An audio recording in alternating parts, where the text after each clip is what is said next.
haligi ng pamilya, ilaw ng tahanan, puso ng bawat basikong bahagi ng anumang lipunan, ugat ng pagkatao ng bawat anak.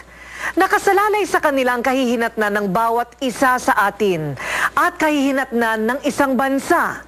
Ito ang ating mga ina. Madalas ay tila mueble sa bahay ang ituring natin sa kanila.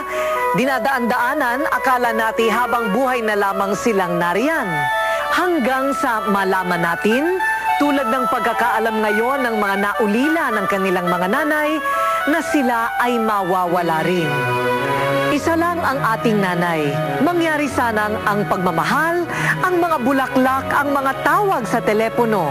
Ang pagpapahalaga ay maibigay natin habang sila ay naririyan pa.